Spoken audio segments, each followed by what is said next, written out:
Fala pessoal, tudo bem? Sejam bem-vindos. No meio de uma pandemia, a gente tentando entender como que é esse novo normal, tentando aí criar conteúdos e aprender, enfim, estando em casa e aprendendo como que é essa nova dinâmica. Então sejam todos bem-vindos. Meu nome é Bruno Simeone, eu sou CTO na CT. Estou muito feliz em dividir com vocês esse momento. Vou estar com vocês aqui na disciplina de mobile, né, no curso de especialização em engenharia de software. Vai ser muito bacana dividir os aprendizados, dividir um pouco do que o mercado está falando sobre mobile. Eu tenho uma pegada mais técnica, então a gente vai entrar bastante em assuntos de tecnologia, assuntos de profundidade mais técnica. E eu espero ajudar vocês a vencer os desafios aí do mundo do desenvolvimento mobile. Sem dúvida nenhuma, é um mundo que está em constante evolução. Muito provavelmente o que vocês verão aqui, algumas coisas vão ter defasado, infelizmente. Todo dia esse negócio muda, todo dia aparece uma tecnologia, uma prática nova, uma boa prática nova, né? Então é bem natural e bem saudável, inclusive, que esse conteúdo fique mais antigo ao passar dos anos. Então, vai ser um prazer dividir o que eu conheço até agora e o que eu aprendi até agora para poder aí enriquecer um pouco as discussões e as estratégias de mobile. Então sejam bem-vindos. Nós vamos começar aqui, eu vou explicar um pouco quem eu sou, de onde eu vim, qual é a minha carreira, o que eu faço na CT hoje e depois a gente vai passar um pouco pela agenda do nosso curso aqui, tudo bem? Então vamos lá. Deixa eu arrumar minha tela aqui para dividir um pouco com vocês. Beleza. Bom, então falando um pouco da minha carreira aqui, gente, eu me formei em 2004, né, lá na Unesp de Rio Claro, no IGCE, DEMAC, fiz bacharelado em Ciência da Computação, logo depois eu engatei aqui em 2008 na Unesp de São José do Rio Preto, o meu mestrado em sistemas distribuídos. Eu trabalhei lá com relógios lógicos de tempo virtual para simulação computacional, um negócio bem maluco, mas bastante enriquecedor. Saindo do mestrado, eu abri uma empresa de desenvolvimento de software sob demanda, uma consultoria. Tinha mais um sócio que me ajudou aí nessa jornada. Eu atuava como CTO lá e recomendo a todos aqui essa experiência de ter a própria empresa, de embarcar no mundo de empreendedorismo, né? Aqui no Brasil, você acaba aprendendo muito, né? Um ambiente muito hostil, bastante dificuldades em conseguir fazer a máquina girar, mas é bastante desafiador e enriquecedor. Então, convido todos aí a também ter uma jornada de empreendedorismo em algum momento na vida, uns mais cedo, outros mais tarde, mas sem dúvida nenhuma é bastante enriquecedor. E aí, em 2014, eu entrei na CIT como um arquiteto.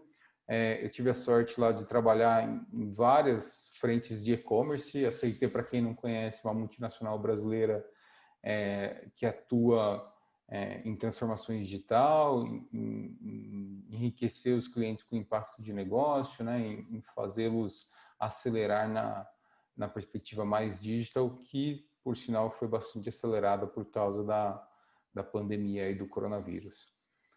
Lá na CIT eu trilhei uma carreira de tecnologia, uma trilha bem definida lá sobre como crescer especificamente na trilha de tecnologia, e eu me tornei CTO, e como CTO lá eu toco o contrato de alguns clientes, né? A minha maior experiência dentro da companhia foi na perspectiva de e-commerce. Eu tive uma passagem também pela área de payments, mas foi onde eu me especializei mais aí.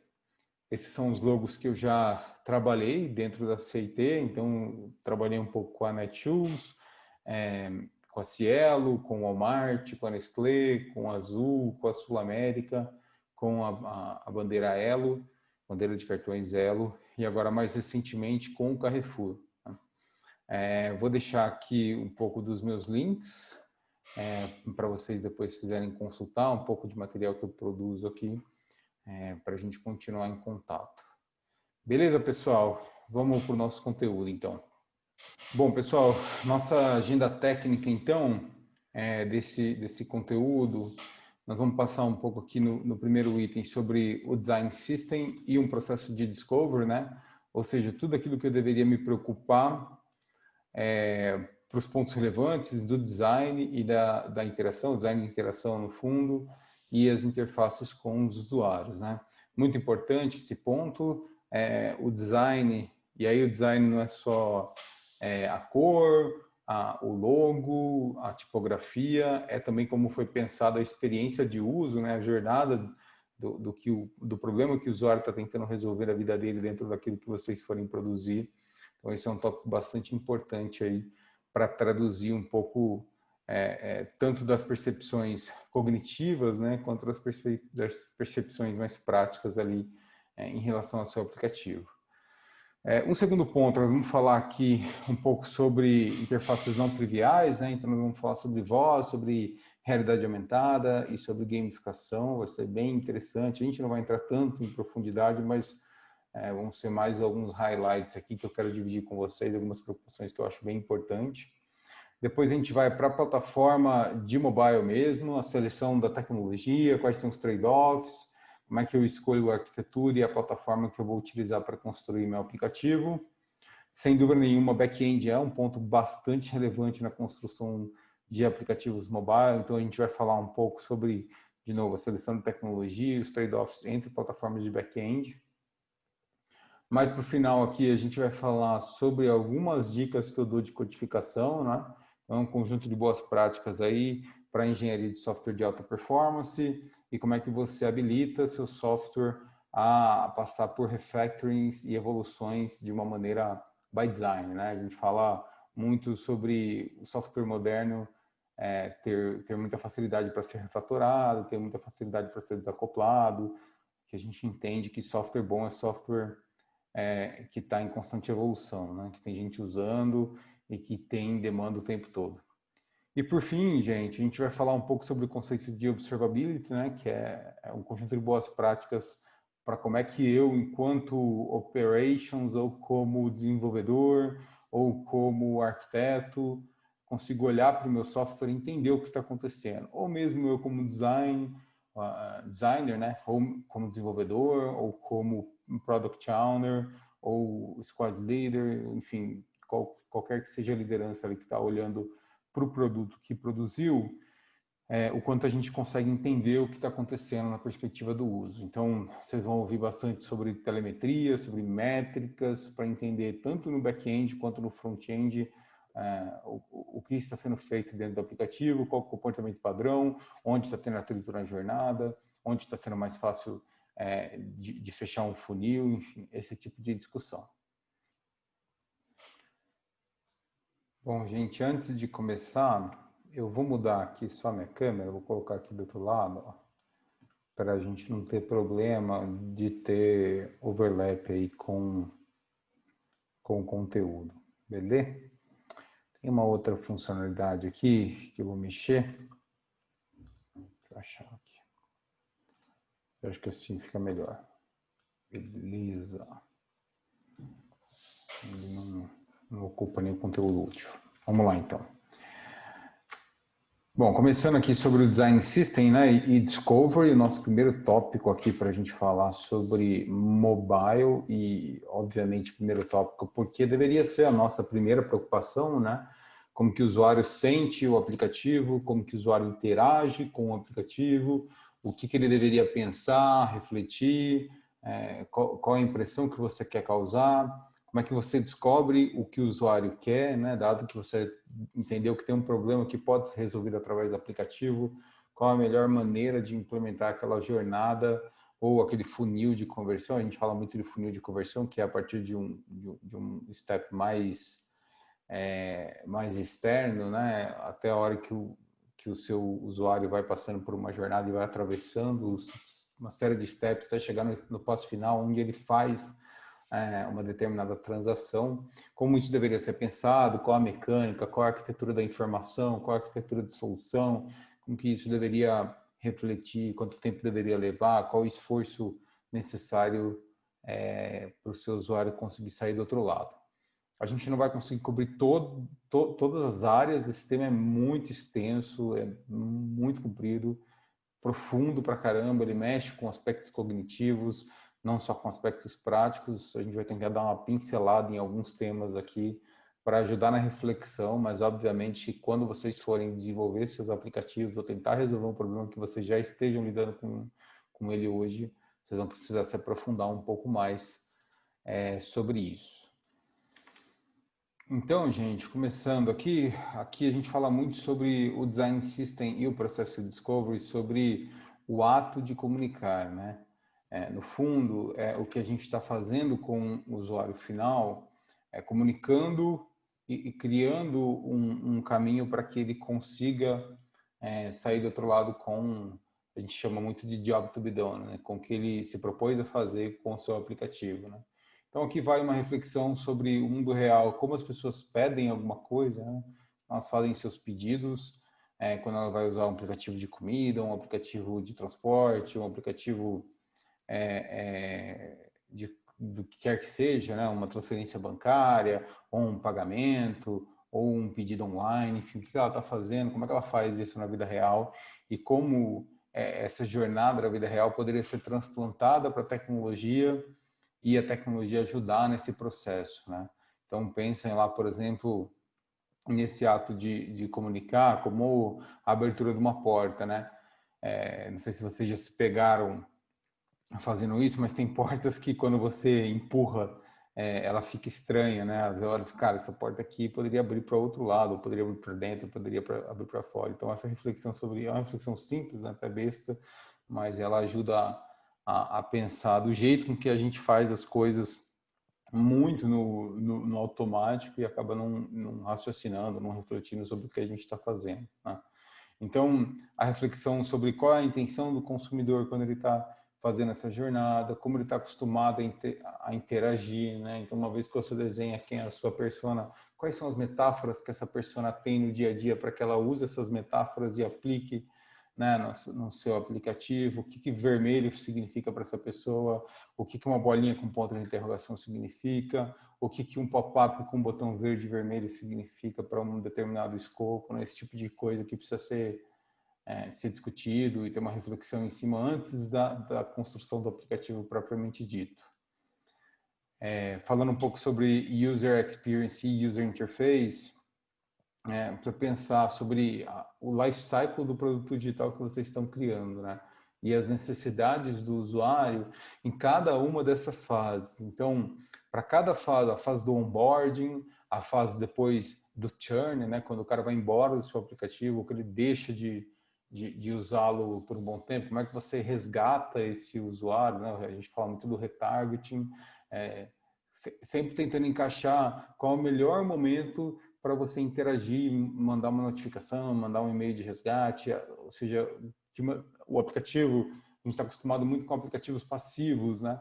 O aplicativo está lá, você abre ele quando você precisa e você faz a sua jornada quando você precisa. É muito ruim quando um aplicativo ele te aciona de maneira ativa e você, enfim, não está preparado para aquilo, você não quer, né? Mandar uma notificação ativa é sempre um risco de dar churn naquele usuário se você não capturá-lo no momento adequado. Então, a necessidade do usuário ela precisa ser vista no momento como um todo, precisa ver a experiência como um todo também, como uma jornada. Não adianta olhar só para um determinado pedaço do aplicativo e tentar desenhar a melhor lista de compras se o processo de checkout como um todo ele não é eficiente, né?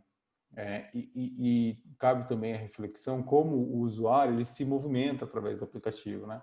Se você vai construir um aplicativo que tem fluxos, onde o usuário sai do fluxo A e vai até o fluxo B, precisa entender, esse cara pode voltar, ele pode ir para frente, ele pode abandonar o aplicativo na metade do caminho e depois voltar por um outro motivo. Como é que você resgata esse estado onde ele estava para ele não ter que fazer tudo de novo, ele não ter que inserir os dados do cartão novamente, não ter que inserir os dados pessoais, o endereço, o e-mail, enfim, o que quer que seja ali que ele está interagindo com o seu aplicativo, né? Então, como é que você também resgata esse histórico e esse passado? Por exemplo, o aplicativo do Uber, ele já tem lá todo o histórico de lugares que você já visitou, fica mais fácil de você procurar. Quando você digita 3, 4 letras do endereço, ele já ordena primeiro os conhecidos, os endereços conhecidos e depois os endereços não conhecidos. Então, tudo isso precisa ser refletido sobre a perspectiva, sobre a ótica, né, da experiência do usuário e a interface ela precisa conversar com isso. Ainda muito distante da parte prática da coisa e da parte mais tecnológica, né? Mas ainda assim bastante relevante para você não ter atrito na jornada, né? Tudo isso a gente chama de atrito, aquilo que impede o seu consumidor de atingir o objetivo a qual o seu aplicativo se propõe cumprir, né? Então, quando a gente olha na taxa de conversão, que é a partir do momento que o cara fez um onboarding no aplicativo até o momento que ele conseguiu realizar a tarefa-chave, quantos desses usuários você perde no caminho e quais são os seus principais ofensores para esse processo, né? Bom, a gente fala um pouco também sobre os princípios de design e cores e iluminação. Isso é bem importante, né? As pessoas amam cores, elas se conectam com cores e as percepções das pessoas, elas são muito moldadas a partir das cores, né? Então, tem um estudo aqui da Unipeg que fala de 62% a 90% dos usuários, eles avaliam, né? Ou eles fazem o assessment do seu aplicativo, ou seja, esses usuários criam uma percepção sobre o aplicativo baseado somente na cor, independentemente da funcionalidade, independentemente da experiência, da recomendação, né? Basicamente, por olhar o aplicativo, nosso cérebro já faz uma maquinaria ali que chega a uma percepção, a um preconceito, a uma condição de julgamento sobre o aplicativo, né? Obviamente, aqui eu trouxe alguns exemplos de cores impactantes em aplicativos impactantes e como essas marcas são representadas através das cores, e um pouco aqui do guide de emoções, né, que são relacionadas às cores. Então, um pouco aqui do laranja sobre otimismo, aí um laranjinha aqui, na verdade aqui é mais amarelo, né? Um laranjinha aqui mais sobre o quanto aquela marca é amigável, depois um vermelho sobre excitement, né? Bold, principalmente relacionado à comida, depois, enfim, as demais cores aqui que trazem um viés muito mais sobre percepção, sobre cognitivo, sobre qual é a mensagem que a sua marca quer traduzir, ou seja, o quanto que a sua marca está falando antes mesmo daquilo que você pensou sobre jornada ou sobre aspectos mais funcionais do aplicativo. Um outro ponto importante do Design System e do processo de Discovery é a tipografia, né? A fonte que você utilizar e a tipografia que você for utilizar, eles vão falar muito sobre o tom de voz que vai ser utilizado. Então, você precisa conhecer qual é o público que você está mirando para usar a fonte correta para falar com esse público. Você vai usar uma fonte para ser lida ou somente para ser vista, né? Tem diferença nisso, a fonte tem serifa, não tem serifa, qual que é o profile da mensagem que você está tentando trazer, né? Que a sua marca está tentando traduzir, o que o seu aplicativo está tentando trazer. Então, esses pontos são bem importantes para o uso da tipografia correta ou para o uso da fonte correta para fazer aquilo que você tem a intenção de mostrar. Eu trouxe aqui o exemplo do Material Design. Para quem não sabe, Material Design é o kit de desenvolvimento do Android para interfaces, e aqui tem a anatomia de uma fonte, né? Ele vai explicando qual que é a baseline, o quanto que você deveria quebrar as propriedades aqui das fontes, espaçamento entre letras, né? O leading, né? Espaçamento entre as letras, acima e embaixo, cap, que é a parte só de cima ali. Então, tem tudo isso, cada uma dessas medidas, ela muda na percepção da composição da fonte, né? Isso causa um outro efeito sobre o que você quer traduzir. Aqui tem um pouco sobre, deixa eu pegar aqui embaixo, melhor que a gente vai ter essa interação ao longo da aula, tá, gente? A gente vai passando, vai navegando links, vai fazendo muita coisa quente aqui, ao invés de ser só um conteúdo estático no PPT. Então, aqui tem alguns tipos de fontes, né? Com serifa, sem serifa, monospace, escrita à mão, fontes para display. Aqui tem uma questão sobre readability, né? O quanto que a fonte é legível ou não, o quanto que você precisa se preocupar com isso dentro do seu aplicativo. E depois um pouco de System Fonts, né? ou seja, baseado no Android, o que tem disponível e o que não tem disponível. Então é um baita recurso interessante para fazer deep dive aqui e entender um pouco melhor as características e hierarquia das fontes e como isso modifica a sua presença de marca. Beleza, gente? Vamos continuando aqui. Deixa eu ver se está tudo correto aqui. Acho que está. Boa, legal. O próximo tem um ponto sobre design, sobre elementos de interface. Esse é um outro ponto importante. Aqui eu trouxe duas principais guidelines dos dois principais players do mercado. Então tem um pouco de design guidelines do Android e design guidelines do iOS. Vamos passar aqui primeiro pelo Android. Então ele fala um pouco sobre quais são os conceitos do material design, então fala um pouco sobre usabilidade, os componentes que você deveria utilizar, o estilo que você deveria utilizar, como lidar com patterns dentro da aplicação, isso é um ponto bem interessante, né? Como que a sua aplicação vai ser composta. Deixa eu ver se eu acho aqui.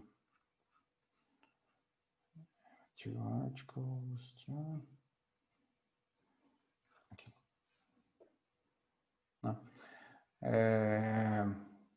Os tipos de som que você deveria utilizar, quando que você deveria utilizar a música e esse tipo de coisa.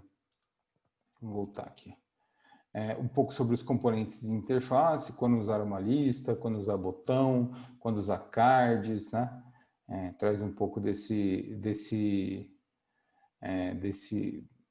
conteúdo. Aqui tem um pouco sobre quando usar, quais são os princípios que deveria utilizar, né?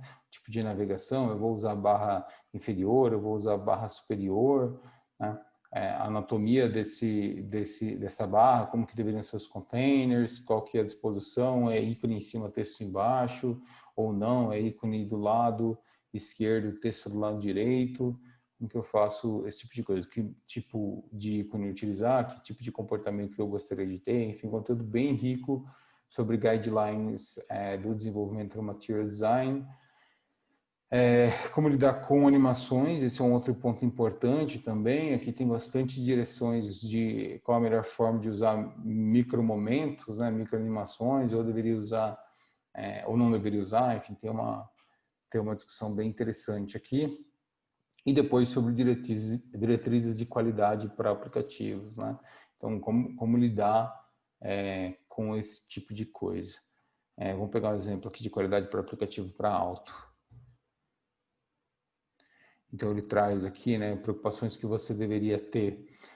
Tipo de atenção do motorista, layout, contraste visual, tipo de interação, quais são as principais funcionalidades, né? Então, é um ponto bem interessante para se atentar aí com a escolha do desenvolvimento sobre Android. Agora vamos dar uma passada no Design Themes do iOS. Ele tem aqui um guideline para interação humana, que também acho bem poderoso.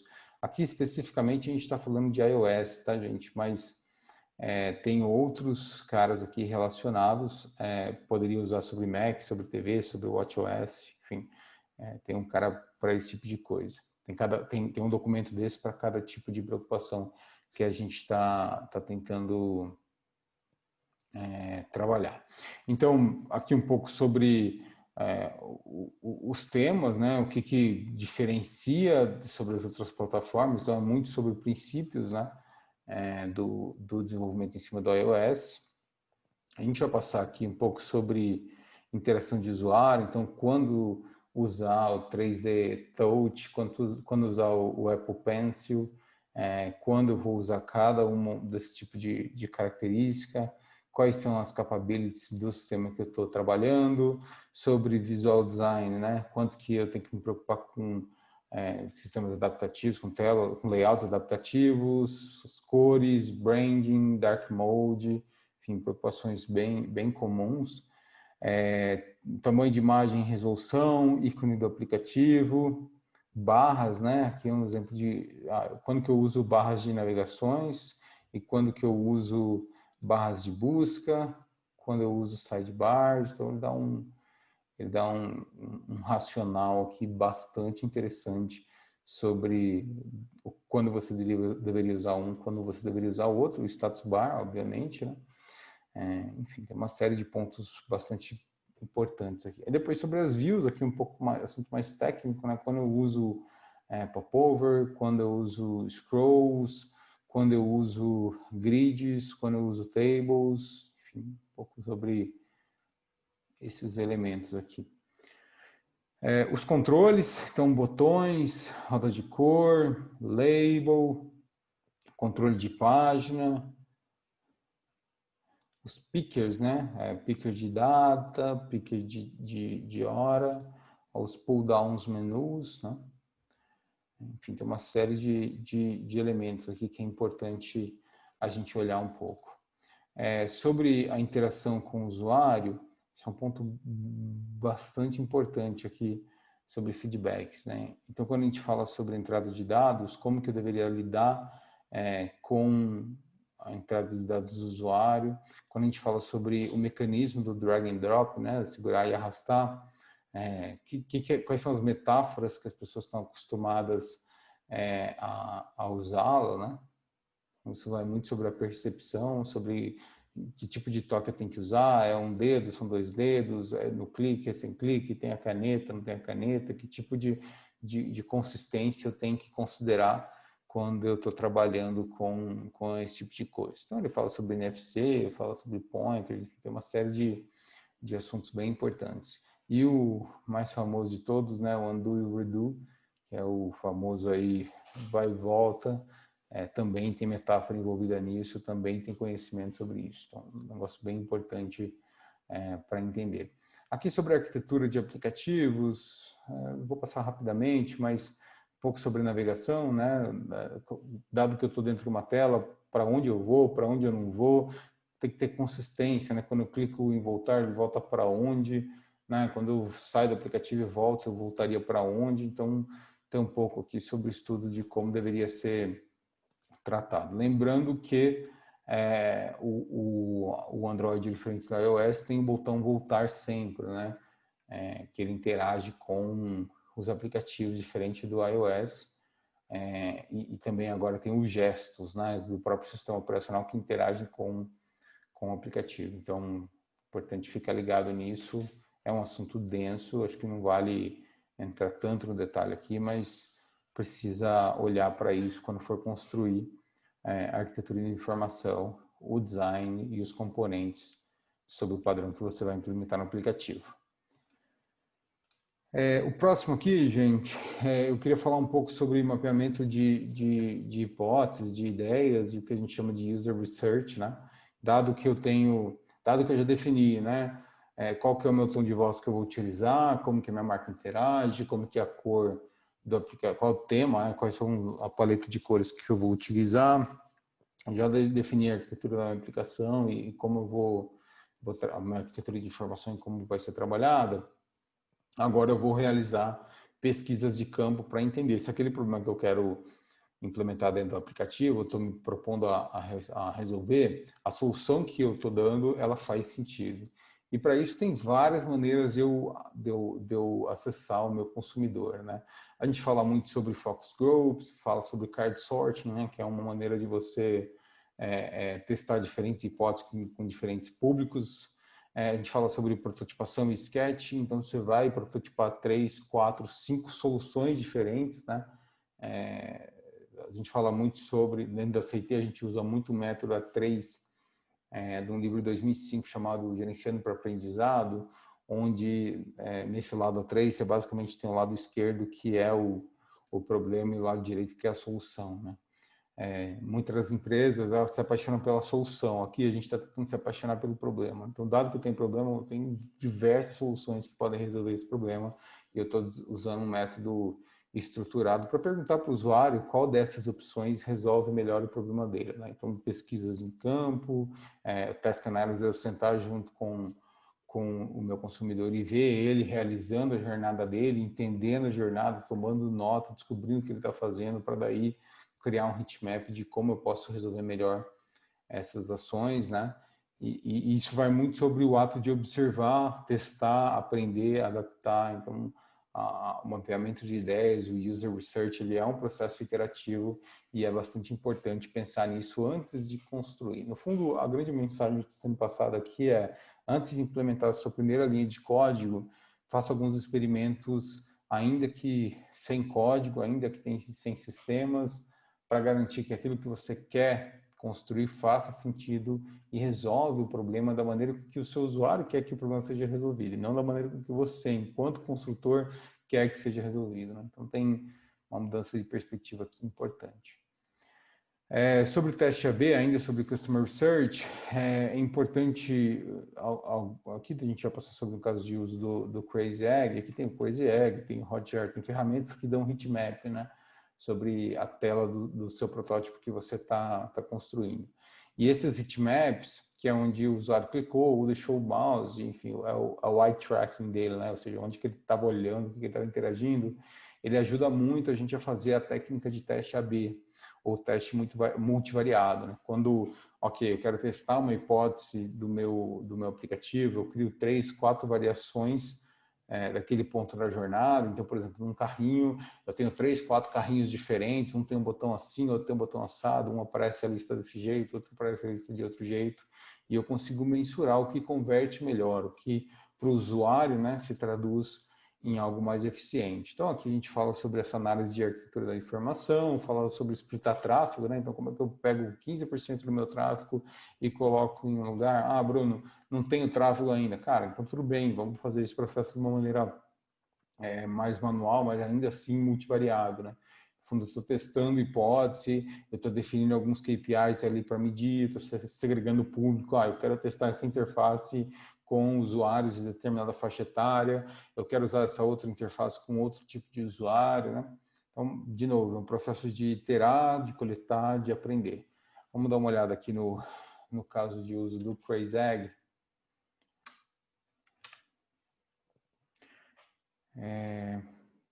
Ele explica um pouco o que é, né, o caso de uso. Aí ele traz 3 casos aqui, um pouco sobre o WallMonkeys. Ele explica qual que era o goal, como que eles splitaram o tráfego, a imagem que eu coloquei lá sobre o heatmap do usuário.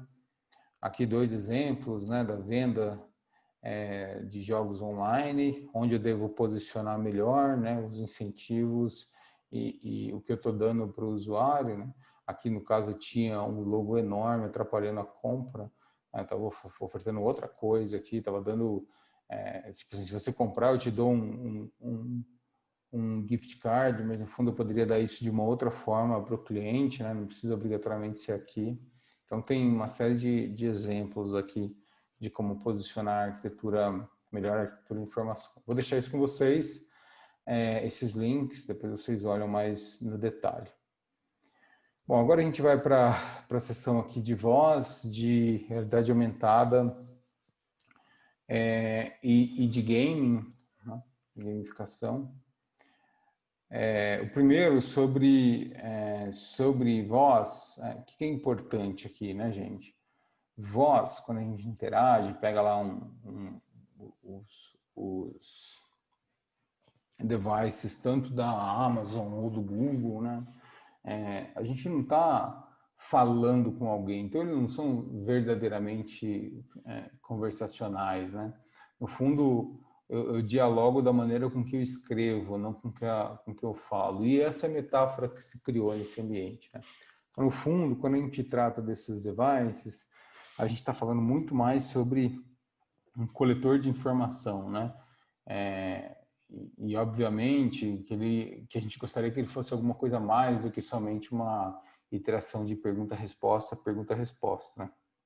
Então isso envolve um racional de que a persona que está sendo criada dentro daquele dispositivo que conversa comigo, ele não deveria ser só uma boa voz, né? Eu precisaria criar uma conexão aí cognitiva com esse device. Especificamente sobre voz, a gente tem um caso bem interessante no Google I.O. Deixa eu ver, Google I.O. Google Assistant Call. Esse vídeo aqui É muito legal para explicar um pouco sobre isso. It turns out a big part of getting things done is making a phone call. We think AI can help with this problem. Let's say you want to ask Google to make you a haircut appointment on Tuesday between 10 and noon. What happens is the Google Assistant makes the call seamlessly in the background for you. So what you're going to hear is the Google Assistant actually calling a real salon to schedule the appointment for you. Let's listen.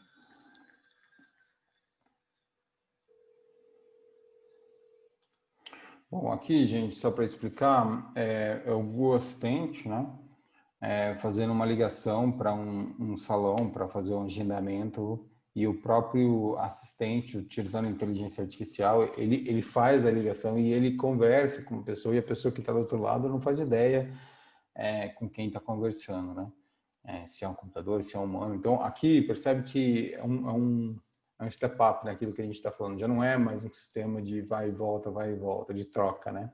É um sistema com personalidade, com conexão, e tudo isso é implementação, tudo isso é software do outro lado que faz acontecer, né? Vamos lá.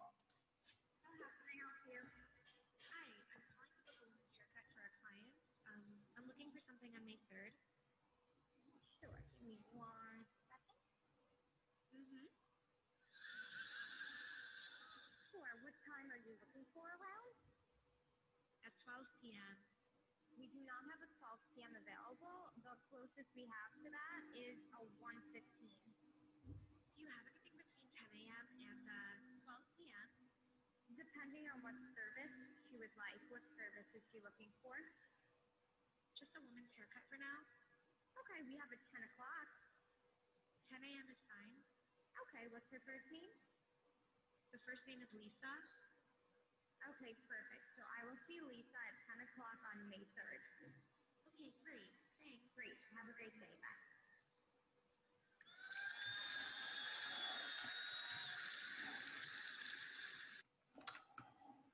Sem dúvida é um demo sensacional sobre o que vai ser possível ser feito no futuro, né? Então, definitivamente, a gente não vai usar a voz só para perguntar se vai chover ou não e qual é a previsão do tempo, né?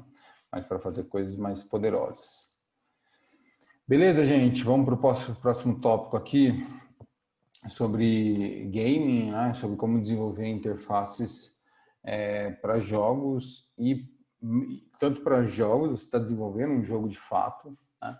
Ou você está desenvolvendo gamification, você está criando um aplicativo que tem score dentro do jogo e você está tentando desenvolver um relacionamento mais íntimo com o seu usuário, à medida com que ele vai se tornando cada vez mais assíduo no seu aplicativo. Então, é sobre isso que a gente está falando aqui. O primeiro que a gente está falando é, assim, absolutamente, você não pode pôr barreira nenhuma para a pessoa entrar, tanto num game quanto no aplicativo que tem gamification. Não pode ter cadastro, não pode ter um login mais difícil de ser feito, validação, não pode ter esse tipo de coisa, tem que aceitar todo mundo, depois você validar com esse tipo de informação. Precisa dar o tempo todo um senso, né, de progresso e de profundidade. O cara está se tornando cada vez mais power dentro da sua ferramenta. Você vai dar um badge para ele, você vai dar um reward de alguma forma, você vai mostrar um ranking e vai falar que esse cara está acima de outro, né? Então, tem um pouco sobre esse senso de progressão. 9 em cada 10 desses usuários não tem paciência para ver um vídeo de introdução ou um guia autoexplicativo dentro do aplicativo. Aqueles exemplos, quando você entra no aplicativo, ele deixa a tela toda opaca e ele vai te mostrando os passos que você tem que fazer.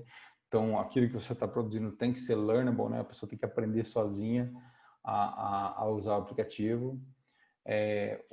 Esse aplicativo ele precisa lidar com interrupções do mundo real, então você precisa drenar a atenção do seu usuário, mas precisa também entender que pode ter interrupções, pausa, ele pode sair, pode voltar, tem que salvar estado, tem que voltar, o aplicativo tem que estar onde estava, não pode ter interrupção na jornada dele, né? O fato de ele sair do aplicativo e voltar tem que ser transparente, né? E bastante ansiedade, né? Em tese, as pessoas que são mais fãs desse tipo de jornada, elas são mais ansiosas, então ela vai aprendendo conforme ela vai descobrindo a usar, ela vai errar, ela vai voltar, então sua interface precisa lidar com desvios ali do que você tinha pensado inicialmente para trazer o seu usuário de volta ao trilho. E por fim, eu queria falar um pouco sobre realidade aumentada, né? Enfim, como é que a gente combina os elementos digitais com os elementos do mundo real. A Apple e o Google têm duas APIs para lidar com esse tipo de coisa. Vamos passar aqui por eles, vamos dar uma visitada no site e ver o que a gente aprende um pouco. Então aqui é o viés da Apple, né?